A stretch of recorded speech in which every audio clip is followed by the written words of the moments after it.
For Indians, owning a home is one of the prime necessities of life. As the saying goes, roti, kapda or makan are key priorities as far as Indians are concerned. While the first two are affordable, home ownership is one of the most unaffordable things in India. In fact, no other country on the planet comes close to India as far as unaffordable housing is concerned.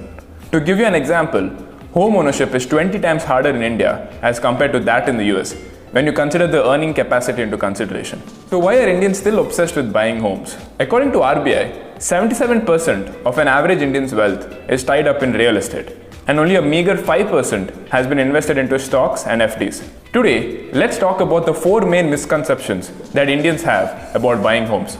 And we're starting right now. Hey guys, welcome back to Finance with Sharan. In this channel, we explore the incredible world of finance and economy and how it can help us better our lives. So guys, before we get started with this video, I would like to tell you that I have put timestamps in the video below so that you can navigate to that section of the video that you are interested in. Also, if you are new to this channel, please consider subscribing to my channel so that you can watch more videos like this every week as soon as I make them. Misconception number 1. House prices only go up. Unlike other asset classes like equity and debt, which typically have cycles of 3 to 5 years, real estate prices run into super cycles of more than 10 years. Due to this, most people who made significant profits in the last decade do not have experience or memory of the downward cycle. Also, the fact that there is no reliable historical data for real estate prices helps to propagate the myth that house prices only go up. Thanks to an article published by India Today in 1997, we have some data on how real estate prices crashed in the 1990s. According to that article, between 1995 and 1997, real estate prices in Mumbai crashed by about 25%. It crashed by about 33% in New Delhi and by about 40% in Bangalore. Misconception number 2. The lure of magnificent returns. One of the main reasons why Indians cannot ignore real estate is due to the fact that it made unbelievable returns in the last decade. I'm talking about the era from 2003 to 2013, when real estate prices increased by as much as 10 times in most places. Unbelievable gains such as these leave a lasting impression on the people whom it benefited. Not only that, it also leaves an impression on their friends and family. After all, envy is a very powerful emotion. But the fact is that what we saw in that particular era was a once-in-a-lifetime opportunity.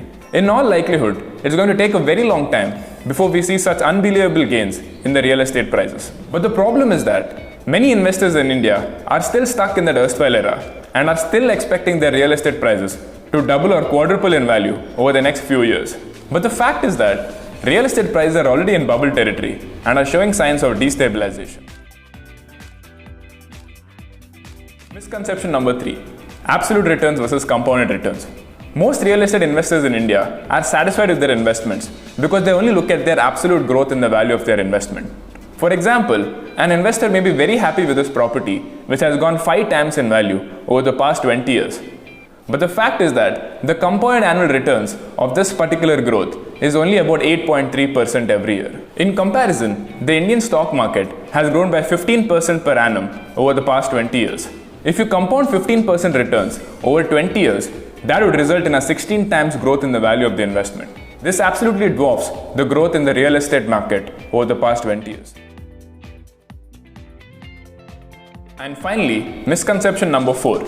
Investing in the stock market is similar to gambling. Today, most investors in India prefer real estate over the stock market because they think that investing in the stock market is similar to gambling. And most of them have also burned their fingers trying their hand with the stock market. The reason for this is that when people invest in real estate, they are happy to hold it for long periods of time. This is mainly due to the illiquid nature of the real estate market.